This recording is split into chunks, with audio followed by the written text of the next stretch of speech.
Starting and boom. Oh, let me turn you up, Mike, a little bit.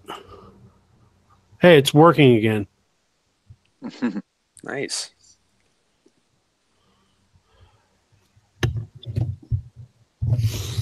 What's happening, everybody? This is MMA for Money Radio, brought to you by MMAformoney.com. Please be sure to go to MMAformoney.com and get a premium subscription package if you're interested in making money on betting on sports.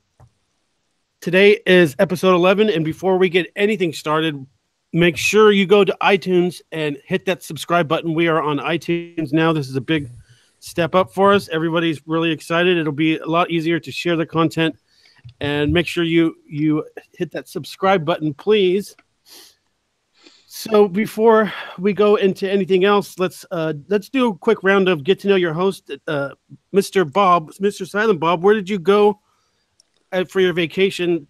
Who are you with? And give me some maybe the highlight of the trip, and maybe if there was a low point. We went to Jamaica. I went with my in-laws all on the one side, my brother and sister-in-law, and my father and mother-in-law, my wife's family. It was my father-in-law's 60th birthday and my sister-in-law's 33rd or 34th. I can't remember. Highlight probably was just the place we stayed wasn't on the beach, but had like a little pool by it. I think I sent you guys a photo of that. But there was a little resort that we had some privileges to. Like we can go by their beach, so we went there, and I played with my son in the pool for about a good 2-3 hours one of the last days. And that was probably the high point, which hinges off the low point, because you asked for that too. He was a little sick when we were heading down there, and then he got better. And then, like right when we got there, and then 2 days after being there, he got a second round of whatever it was, high fever and coughing and stuff like that. So he was kind of out of commission for 2 days, and that happened like the day after he felt better. So kind of big contrast, but it was pretty awesome. And it was his birthday? No, it was not his birthday. His birthday is in October like mine, but we were all down there for birthdays and celebrations, so it was good times. Sweet. And before I get to the introduction of Mr. Mike Copenhaver, I want to again thank Tippy and MMA for Money for getting us the wonderful Christmas present. I really appreciated it. We had a great time. My biggest takeaway from attending the event with Mike is how overflowing his passion is for the sport. It's not some people try and fake the funk when it comes to being passionate about something, and this dude is not playing around at all. It was cool. It was really cool to see that. Mike, it's good to see you again. We had fun. Yeah. Thank you. What's your takeaway from that event? Yeah, it was just a great opportunity that they gave us to go and witness, history with Amanda Nunes being the first women's double champ. I had a bet on Cyborg, so watching that fight was still, even though I lost it, I was amazing to watch Nunes do what she did, and watching, everyone doubt her, and then she, like, even I doubted her, and if she was going to win, I thought it would be via submission, and she just came just destroyed Cyborg. But Cyborg came really aggressive. She seemed to, once she even got rocked, to not even think about, like, circling for a bit and get defensive so that she can clear her head. But it doesn't matter. The fight's a fight. Nunes won, and it was an amazing fight. That one alone. All the other fights were just absolutely. They were just amazing to watch in person. Seeing Bevon Lewis versus Uriah Hall, that was a great fight. And watching Bevon Lewis control most of that until he got caught. And like I always say, man, it's tough to go against those OGs or the veterans in those fights because they come through in the end. And I just can't thank MMA for Money and Super Tipstar enough for all they did for us and for giving us the opportunity to see those. Correct. And how close we were, that was something. I've never been that close to an event. I've probably been to 10 events, and I've never been that close. I always get the cheaper seats just because maybe I'm cheap like that. But, yeah, it was such a great event. And, UFC 232 ended up being at the Great Western Forum in L.A. and not Las Vegas like we talked about. Sold-out crowd. The gate was $2.08 million. The roof absolutely came off the place when Cyborg got defeated. Now, Sean, co-producer Sean had a good take on why maybe they used a small cage because it was a smaller venue. I wonder if they would have used a bigger cage if it was at the other venue. Does that make sense to anybody, or they were probably just going to use a small cage anyways? Well, it's cheaper to ship or to transport a smaller cage for sure, and if it's already in Las Vegas, if they have to move one, if they're both in Las Vegas and you have to move one, it's for sure cheaper to get the smaller one. You could probably pack more seats into having the smaller one in the forum.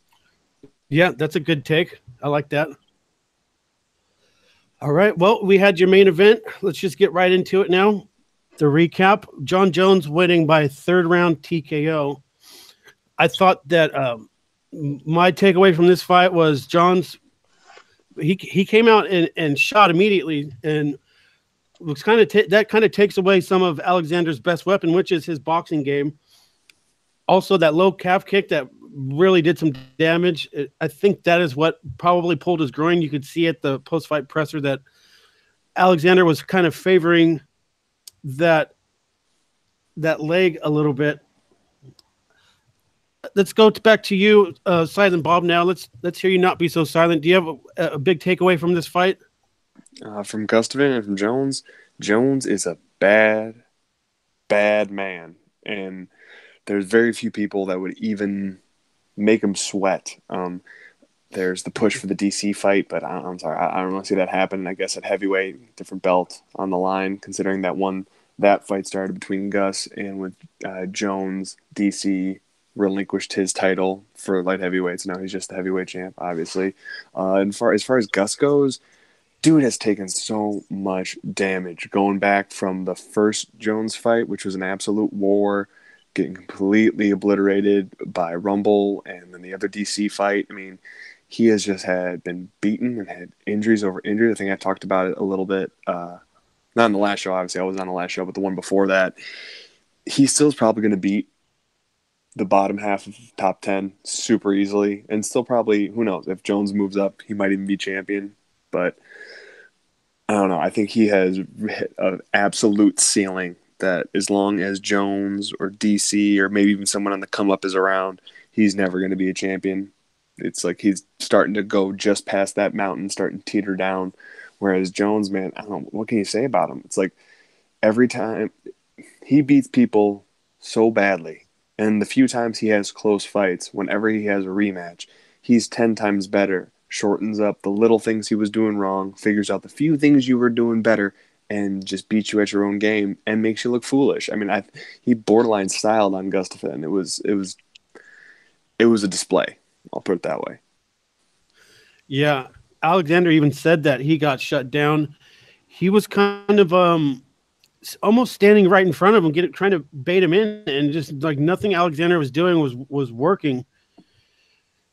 What about you, Mike? What do you got to say about this main event? Oh, like John Jones is just John Jones. He's the best ever at that weight, and there's no one that's gonna even get close to testing him. If he's the only person that's gonna defeat John Jones is John Jones himself mentally. He's just like my brother was. Obviously, my brother wasn't as good as John Jones, so I'm not gonna like try to compare him like that. But my brother could have been one of the best ever if he just mentally believed it or acted like it just professionally. And so sometimes they're their own worst nightmare. But watching that fight and him he's just so intelligently just taking in data when Gustafsson's throwing, and he'll take one to soak up that data, and then he applies, his technique or his skills, to it, and just absolutely just destroys his opponents. I enjoyed watching that fight. It was hard to watch that specific fight after the Nunez and Cyborg because the adrenaline rush was so high at the climax of Nunez Cyborg that I was already kind of like on an adrenaline dump and coming down once Jones and Gustafsson happened. So it kind of took away from it in my eyes, but not to take away from the fight. Just watching it live. Yeah, I mean, what else is there to say? He's the best ever. If he can stay clean and stay out of trouble, I mean, he can pretty much do whatever he wants. He did say something about the DC fight, which, I mean, I don't know if there's any interest for that moving forward. Anthony Smith is kind of throwing his name out there too, and I think John Jones and him had a exchange on Twitter, which I mean, God, could we make a line for that one? What would it be? Jones minus 800. It's kind of ridiculous. So anybody who bet Jones inside the distance or in round 3 ended up winning. So I think the more exciting bout had to have been Amanda Nunes defeating Cyborg at 51 seconds in the first round. So before we dive into, I think there's actually more kind of conversation surrounding this fight than there is the Jones fight for right now. But first of all, Kim, how good is Valentina? Because I think she kind of gets lost in this conversation because I felt like she beat Amanda in that second fight, and it was competitive at least. So what I have to say about people calling Amanda the GOAT now, she's probably pound for pound the best MMA women's fighter right now. But with her resume and stuff like that, okay, she's beat the better names, but Cyborg has just been flooring people for it hasn't even been close in my eyes. So she still gets the GOAT. Let's go to you, Silent Bob. What do you have to say about this crazy ass exchange on the feet for these two women? I was absolutely shocked at the way Cyborg came out. I really thought she was gonna, because she's shown. I mean, she has a decent combination punching. She's a good stiff jab. I really thought she was just gonna pepper Nunes a little bit because everyone knows that Nunes fades. And as far as Cyborg has shown, as muscled up as she is, she has good cardio, even going at her own pace, which is a decent amount of volume. I thought she was going to out volume her at distance, jabs, a few combinations, maybe some low kicks, just started off in the first round, maybe even the second, and then really come alive towards the end of the second into the third. And I thought she was going to get a third round finish. I was beyond shocked when she just went straight for her, and then how easily she went down, but man, that's got to be some unreal power. Or maybe it's just hit her just right. Because, I mean, I remember watching that Cyborg versus Jarina Bars fight, and Jarina Bars was the bigger woman, the better striker, the heavier striker, and she just took shot after shot. And I know those are the bigger kickboxing gloves, but still, man, I'm just still a little bit in awe. That's why I can't even imagine how it was live for you guys. Just the sheer awe of all of a sudden just it was over. And how fast it happened. I mean, I was watching it from my phone down in Jamaica, just trying to. I ended up only seeing the main card because I couldn't get couldn't get hooked up for the prelims. But I'm just looking at him, just in awe. I sat there in silence, just incredibly confused. It took me about another minute to realize what happened. Yeah, what kind of surprised me was after she got dropped and after she got stung really bad, she kept walking forward. That would have been her time to get out of that crazy exchange.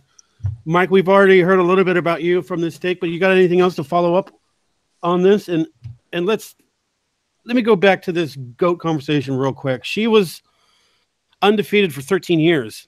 So that's kind of, I mean, unprecedented in this sport. Do you have anything to say about the GOAT conversation, Mike? Or anything else to add to the analyze about the style in which this fight took place? Man, well, Cyborg definitely did not, implement the best game plan. Coming out that aggressively towards someone like Nunez is super disrespectful, and that's exactly what she got. She got caught for it. But man, now that I look back and I think of the times that Cyborg has walked people down, she did leave her chin open to get clipped, and if someone had the power, they could hit that button, but no one's had it yet. And so I guess, I mean, I don't know if I need to see round 2 to be like for sure, and make Nunez the GOAT. But it's she has a great argument, with the resume that she has behind her, with everyone with so much love behind Rousey in the beginning, and then taking her down, and then now Cyborg, it's kind of like it definitely cements her pretty deeply in the women's history. I really would like to see round two, and if Cyborg could be smarter on smarter defensively. I just thought it was just stupid coming forward like that. Even if you get hit, and once you get hit, you should definitely be circling and trying to get some space to clear your head and you know pass some time. She didn't do that because Cyborg, and she was gonna hunt her down, even though she got hit with big bombs. But she realized that she couldn't handle those bombs this time. 51 seconds, it was crazy. I couldn't believe how fast it ended.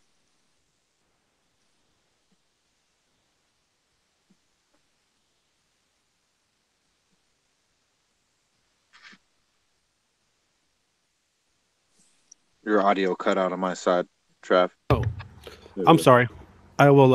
I paused it because my mom was leaving. Okay, I'll take this part out. So I really hope that Amanda didn't get old. Amanda, Jesus Christ. I really hope that Cyborg did not get old overnight. And I hope we get to see a prime Cyborg rematch Amanda, because that is going to be one hell of a fight. And for people and Dana, so here's another thing that Dana's doing right now. I think now finally that he's finally got another women fighter that he can get behind to really promote. And he's saying that Cyborg doesn't deserve a rematch. And I'm just kind of like, serious. And even Amanda says that, oh, the way I beat her so convincingly, she doesn't need a rematch.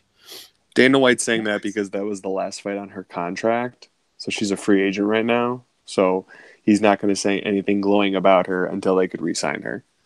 Oh, yeah.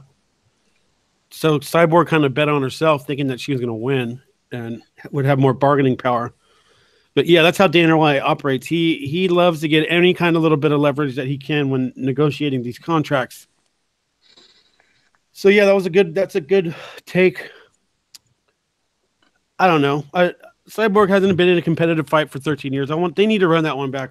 Hopefully Amanda will. But here's the other problem is that now, and that's the thing with these super fights, now there's going to be a logjam on two weight divisions if they do run it back. You see what I'm saying? It kind of gets messy when you do this and something like this happens, right? Definitely.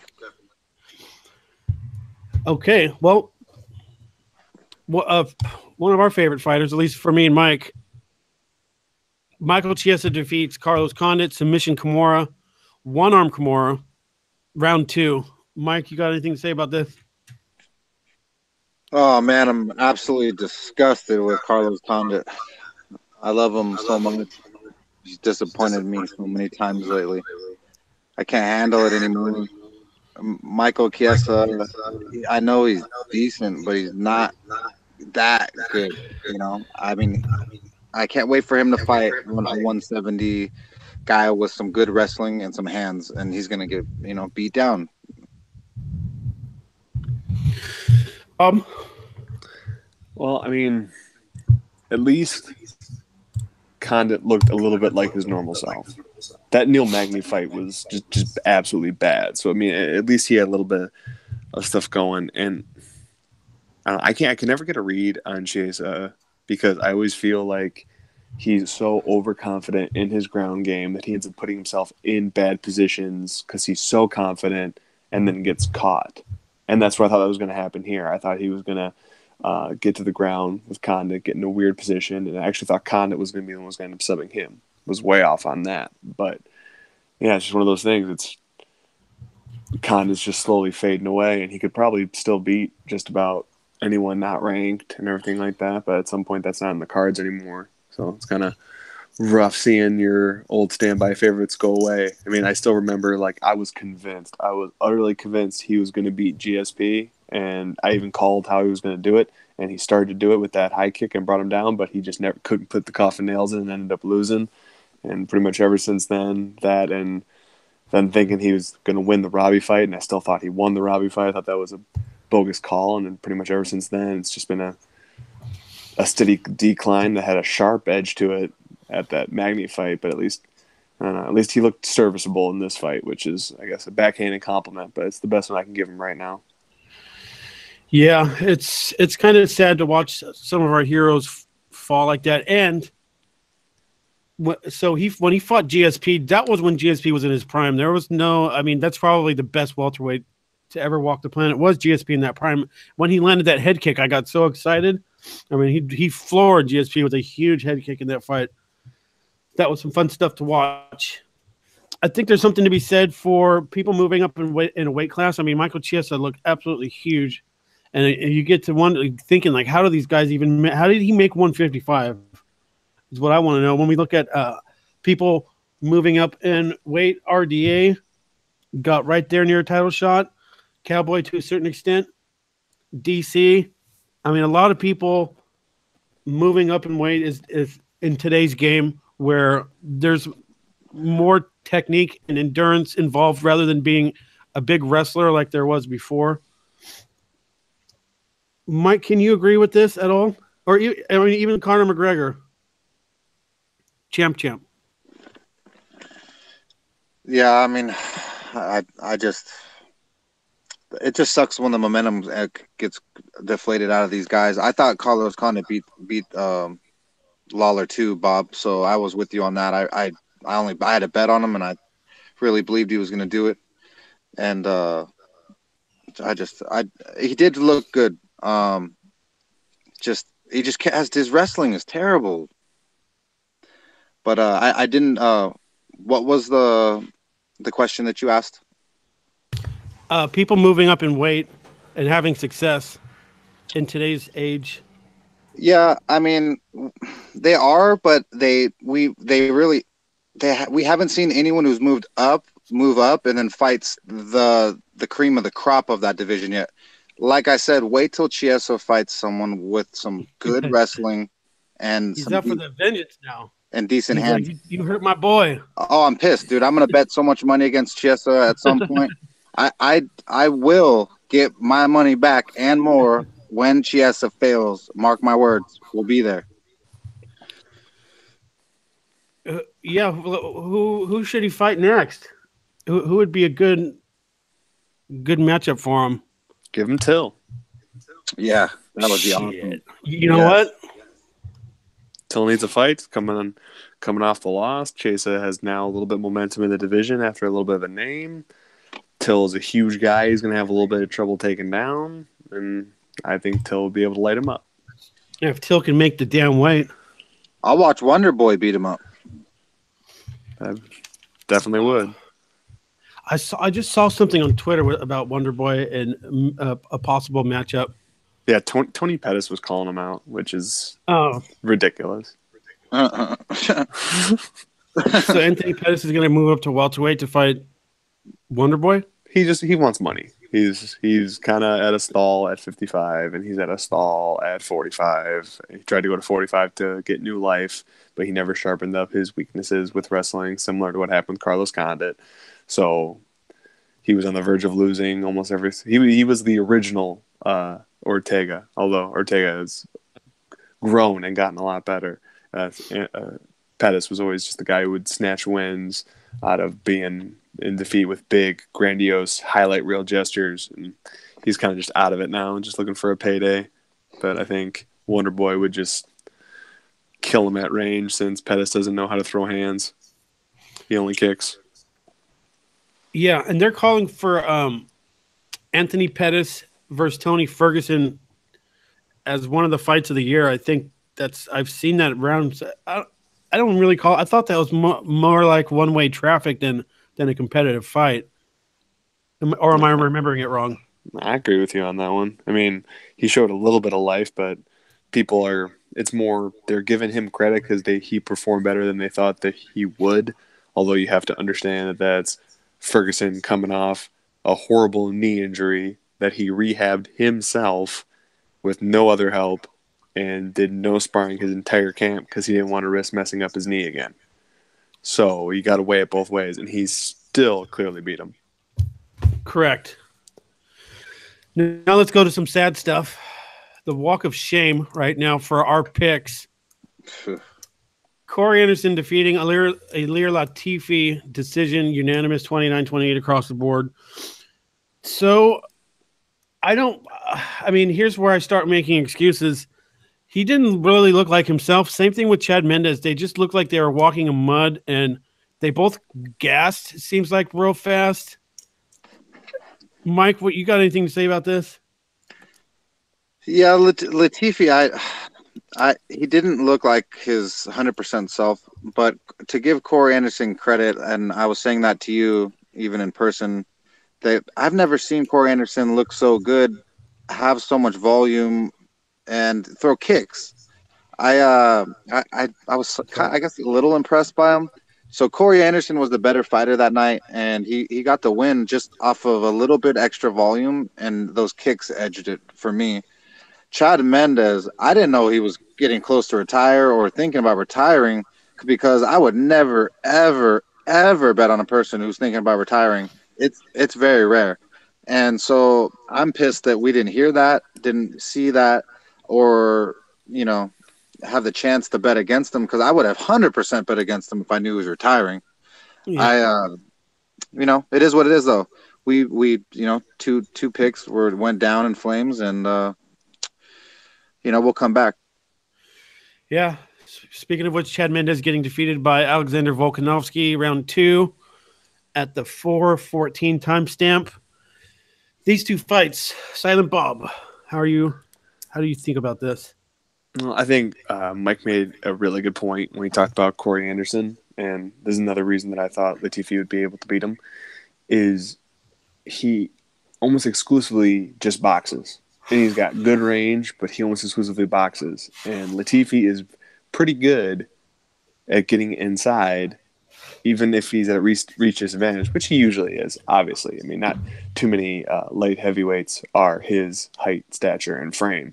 But he's able to get inside and get in close and lay those hard shots. But it was that little addition of the kicking game that like completely changed up the distance. And I don't think Latifi was ready for that. I don't think he game planned for that. I think that really messed him up. And I mean, kudos to Corey Anderson. I mean, I still think he's going to get absolutely destroyed anywhere near the top, but especially anybody with like huge power and similar reach or decent cardio or anything like that, because his chin is always going to be an issue at the top. He's just lucky that right now the top consists of like 2 or 3 guys that would really absolutely destroy him after Rumble left and everything like that.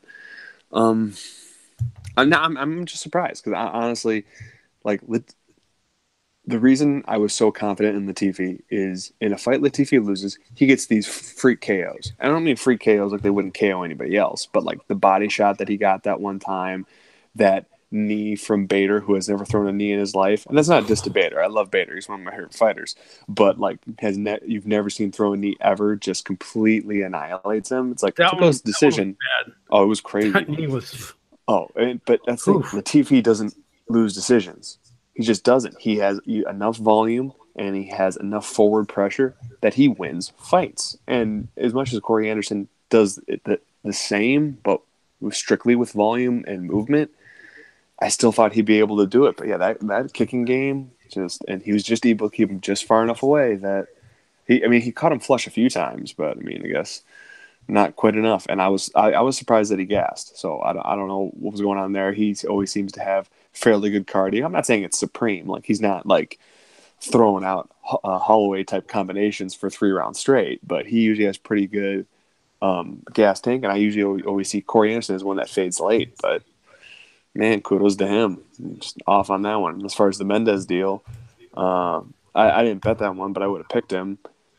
Yeah. I didn't think he was planning on retirement, but before the jury fight, I heard all the interviews about him coming back from suspension and having like his hunting show and all his side businesses going on. It made me a little nervous to bet jury, even though any other time I would have bet him 1,000 times first jury. So I stayed away. And then when he looked so good, I'm like, okay, he's back. He's committed. He's ready to fight. He's not worried about that other stuff. It's just the back burner. He's here. He's going. No, turns out he just happened to blitz jury, who I have never been impressed with. And then he got caught in a bad spot and was definitely not the best fighter that night. Yeah. So who do you give him next? We got ranked 4, Jan Blachowicz, 5, Ozdemir, 6 is Corey Anderson. Thiago Santos is right there at 6. I think I kind of like that one. Yeah, just do Santos Anderson. I'm down for that. Dominic Reyes, too. That guy's got a ceiling right now. So moving on down, we've got Megan Anderson with the freak eye injury. Is there anything to take away from this fight except for should eye pokes, no matter how they happen? Because I think Zingano is trying to get this overturned to a no contest. It's one thing if you poke somebody in the eye, but is it something different if you poke them with your toe, Mike? Well, it's completely different. I mean, I can accidentally poke you in the eye or I can poke you in the eye on purpose and or on accident. I can rarely kick you in the face and poke you in the eye on purpose or an accident, if that makes sense. It would just have to be an accident or part of the movement. Either way, Kat Zingano was outsized and was, I believe, gonna get hurt way worse than what she received from a little eye cut. She should be thanking the angels in heaven that the 6-foot monster didn't friggin' eat her up, because she was literally going to concuss her pretty badly after all the talk of Kat and her concussions on Joe Rogan. I mean, if she was, if that kick scratched her eyeball, just imagine what the next punches and the combos were going to do. She was blessed that somebody saved her with that. Yeah, with her knee injury, her husband deal, now this eye injury, which is a with a cut on her eyelid and blood in the back of her eyeball, and then now they're saying maybe even a detached retina. Once they started moving around, you can kind of see what blood was in the water. Mike, do you have any kind of any take on this? What did you say again? Silent Bob. Oh, I could see an argument for like the toe finger comparison going in the eye. Not so much as counting it as like a point deduction. Like I don't think that could ever be a point deduction, but I could understand like as an involuntary foul. Her toe hitting her eye and that causing an end to the fight. The closest comparison I can see to that was I'm trying to remember who was involved in the fight. It was I know Tim Boach was in the fight, and I can't remember who he was fighting, but there was an accidental eye poke that they had to stop the fight, and since there had already been over 2 rounds and they already had someone up on the cards, they just went to a judge's decision at that point, even though he couldn't continue. So I think since it was so early in this fight, obviously you couldn't have done that just after 1 round, even though it. So I'd be completely okay with it being a no contest. I don't think if she would have been able to continue, that's not something you could deduct a point over, because similar to what like Mike said, it's not an intentional foul. Like if you can intentionally make that foul, then you have the type of precise striking that you don't have to resort to that type of action to win a fight. So I wouldn't be upset if it became a no contest. I mean, as of now, the fight's over, so the decision stands. But I'd be okay with a no contest going forward if something like this happens again. Because if you think about it, it's one of those things where if her toenail was just, I don't know, 1/8 of an inch longer or a 1/4 inch longer and gone through her eyelid, like completely through, it's like that's vision gone in one eye. Yeah. That's pretty nasty stuff. And I guess that's the sport of MMA. I guess there's an argument you can get punched in your eye, but you can't get kicked in your eye. So I don't think that has any wheels at all. Okay. Ryan Hall, BJ Penn, Mike, why don't you just go ahead? Oh man, I love you, BJ, but you just need to stop. I didn't want to see any of that. I was rooting. All of us were rooting BJ on, that the fight would stay standing and we'd have some kind of a chance. But I mean, Ryan Hall, got in so deep on that leg and just wrenched it so hard. I mean, it was nice, but it wasn't what we wanted to see. I wanted to see them fight more, and it was shorter than we wanted, than not the result we wanted. But I uh I just think he should stop. Yeah, and people were surprised that he did this Illuminati role or whatever it's called. But I mean, that's what he does all the time. I heard someone, I forget who it was, but also Ryan Hall getting the performance of the night kind of makes me think that they're starting to appreciate jiu-jitsu a little bit more. Silent Bob, you got anything to say about this one? I mean,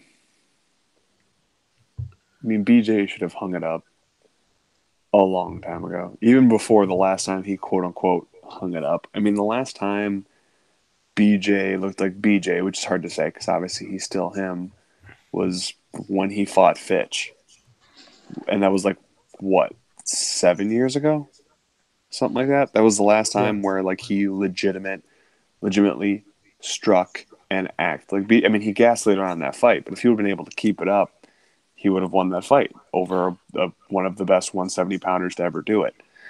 So ever since then, it's just been getting sad, man. And now he always held his hat on, even when he was losing. He had never been stopped. Well, then he got stopped. Then he said, okay, and now we're to the point. It's like, oh yeah, well, I mean, it's fine. I've never been submitted, so this is safe, but I've never submitted. Well, now you have. So it's the longer it goes on, I don't think he tarnishes his legacy because his legacy is already written. Like it, willing to fight anybody, willing to step up, willing to fight in ridiculous situations. The prodigy for a reason with how good he got so fast, but it's getting sad, man. I mean, you almost don't want to order a pay-per-view if he's on it, if that'll deter them from booking him again, because at some point he is just getting irreparable damage. I mean, at least he didn't get put out this fight, but God, man, it's just sad. Yeah, and so 6 losses in a row. I think he's just doing it at this point just to do it, and he's obviously not worried about his record anymore. Because if he was, he probably would have stopped fighting a long time ago. So, I mean, what are you going to... I always think it's hard for somebody to say that a fighter should stop fighting, but man, oh man, it's just kind of sad to watch as a big fan. 2019 is here. This is the first episode. Mike, what's the fight you want to see the most, whether it's booked or not, in 2019? I would like to see. I really would like to see Khabib versus Tony Ferguson. I've wanted to see that for a while. We got robbed of that. I don't know. I just on the spot right there. That's the first one I can think of. That's my pick. Mike, what about for you? I assume you mean Bob, so I'll just go ahead. Oh, geez. No problem, man. Silent Mike. Pipe dream, if it could happen. John Jones fighting Thiago Santos, Anthony Smith, and Corey Anderson in a one-night tournament with him versus each one of those guys. Each one of them gets a 10-minute round. Every one of them probably will make it out in 5 minutes. No, obviously that's not happening. I'd be down for a Brock Lesnar versus John Jones fight. That is just enough freak factor to get every casual to go like mad. I would very much enjoy that fight. In terms of just straight skill, what I would absolutely love to see, and I just think it would be a super fun fight, is I've always said on this show and other places that I want Holloway to stay at 45, and I do. I absolutely do. But for pure style and chaos, just matchup-wise, I would love to see Holloway versus Ferguson. I think that would be just about the most entertaining fight you could ever make, and just be probably the best fight ever. Yeah. Chael Sonnen's broadcast partner the Godfather, that's the fight that he said that he wants to see the most. For me, I'm gonna have to side with Mike, Khabib, and Tony. It's funny how Tony is in the round robin of these picks that we got going on here, but the I do love that idea of the one night tournament with John Jones. Maybe two fight. I mean, I'm serious. Two fights, two fighters. He could probably do three. Those Shit. three, definitely. I mean, he could definitely start off with Anthony Smith, because I think he would wreck Anthony Smith in like 2 minutes, because how slow of a fighter he is and how much he waits to react and wait for you to slip. Then probably Santos next, so he's still a little bit fresh, and he's going to be a little bit dangerous, but he still has enough range, and he probably just take him straight down and sub him. And then Anderson last, just because of the wrestling there, although Bones is the better wrestler, but that might be the only one that lasts more than a round. Right. Anybody seen this bullshit, how they're trying to book Tyrone Woodley versus Kamaru Usman now? I mean, I understand that people don't like Colby Covington, and he's kind of a little shit even towards the promotion, but come on, give the guy his damn title shot already. And that's the more intriguing fight that people want to see. Usman's going to have his chance at a title shot. Right now, it should be Colby. Am I getting this wrong? Anybody? Well, they did give him an interim championship that I thought was supposed to be like, so that when you win it, you fight the champion next. So I would like to see Colby and Tyrone, just because it'd be fun to see Colby get shut up or him win and run his mouth. So that's the fight most fans want to see on all the polls. Even Ariel Helwani had a poll, and Tyrone Woodley's had a poll, and I think the over 70% was for versus Woodley or versus Covington, and that's the one I truly do want to see. Just mostly because I'd like to see Colby get shut up, but I also am a fan if he won and he kept running his mouth. So either way, I don't understand this Usman stuff. Mike, are we getting this? Or Jesus, I get it. They're both short names. It's okay. I forgive Bob, you. just go. I mean, yeah, sure. Give it to Covington. I guess he technically earned it sooner. I mean, it's one of those things that Tyrone could fight either of them. I think he'll beat both of them. I think Usman has the better chance of beating Tyrone, but I still think he beats both of them. I think he's too good of a wrestler and striker for Usman, and I think he is too good of a striker for Colby. Yeah, I don't know. I mean, does he beat GSP in his prime or right now?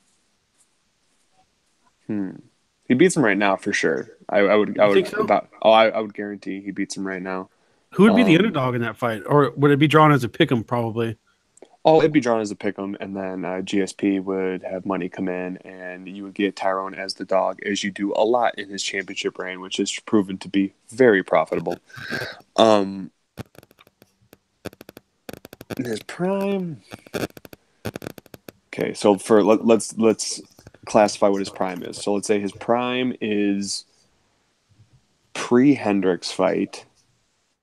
Has to be Post Carlos. probably so like post like that. Okay, so right about there, Right in that sweet spot. right in that sweet spot. Tyrone now. That would be. I honestly, I think that would be a split decision, and I'd lean towards GSP only because the pace that prime GSP would put on Tyrone, he would have to answer back, and he can't answer back for 5 full rounds.